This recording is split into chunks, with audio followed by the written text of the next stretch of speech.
পাশে থাকলেই সবাই আপন হয়ে যায় না। নবাবের পাশেও মীর জাফর ছিল। কিছু কিছু আপনজন আছে যারা শুধু নামেই আপনজন, তাদের কার্যকলাপ শত্রুর চেয়েও ভয়ঙ্কর। পিছনে বদনাম করে সামনে এসে আন্তরিকতা দেখানো মানুষগুলো থেকে দূরে থাকাই উত্তম। এরা প্রকাশ্য শত্রুর চাইতেও ভয়ঙ্কর। কারো সম্পর্কে কিছু বলার আগে সত্যি জানার চেষ্টা করুন, কারণ অনুমান করে বলা কথা সবসময় সত্যি নাও হতে পারে। নিজের দোষ ঢাকতে যারা অন্যের ঘাড়ে দোষ চাপিয়ে দেয়, তাদের সাথে তর্কে কখনোই যেতে যায় না, কারণ তারা প্রতিটা মিথ্যাকে যুক্তি দিয়ে সাজিয়ে ফেলে। শুধু ভদ্রতার খাতিরে আমরা কিছু মানুষের সাথে কথা বলি, যোগাযোগ রাখি। সেই সব মানুষেরা হয়তো জানেও না তাদের আচরণ কথাবার্তার জন্য তারা কবেই আমাদের মন থেকে উঠে গেছে।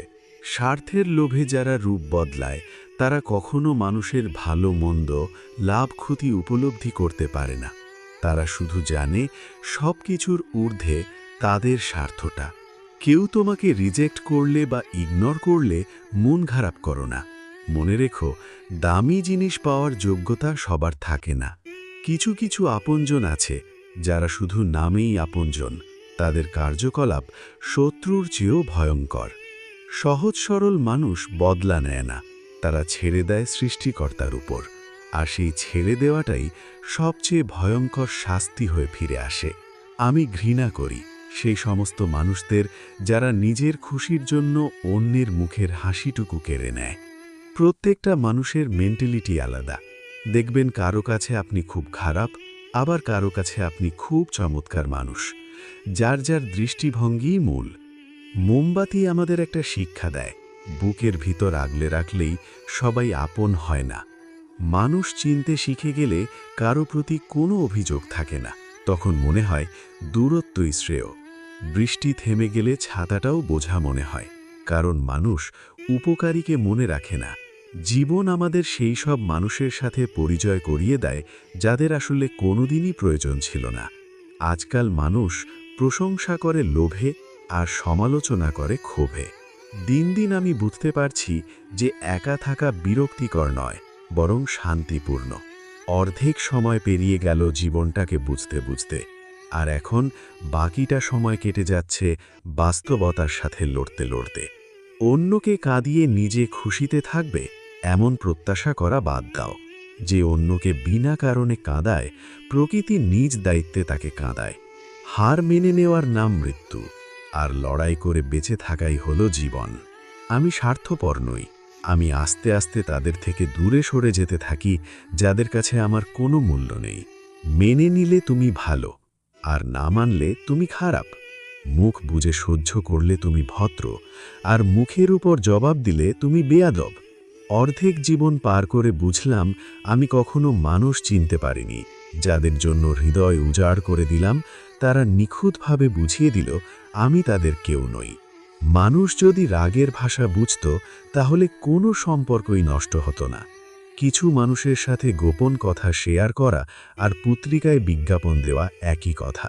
যদি জীবনের প্রয়োজনে নিজেকে বদলে ফেলতে হয়, তবে তাই করো। হয়তো কিছুটা কষ্ট পেতে হবে তোমায়, তবুও যে তোমার মূল্য বোঝে না তার অপেক্ষায় থেকো না। বাস্তবতা এমন একটা বিদ্যালয় যেখানে মানুষ শিক্ষক ছাড়াই জীবনের শ্রেষ্ঠ শিক্ষা অর্জন করে। প্রয়োজনটা ফুরিয়ে গেলে আর কেউ খোঁজ রাখে না, সে যত কাছের মানুষই হোক না কেন। অল্প জ্ঞানী লাফায় বেশি, মধ্যজ্ঞানী চুপ, পূর্ণ জ্ঞানীর বিনয় বেশি, শান্ত তাহার রূপ। প্রত্যেক মানুষের জীবনে কিছু শব্দহীন কষ্ট থাকে, যা সাক্ষী শুধু সে নিজেই। মানুষের চাইতে রংটা 1000 গুণ ভালো, শেষ হওয়া পর্যন্ত একই রঙে থাকে, বদলায় না।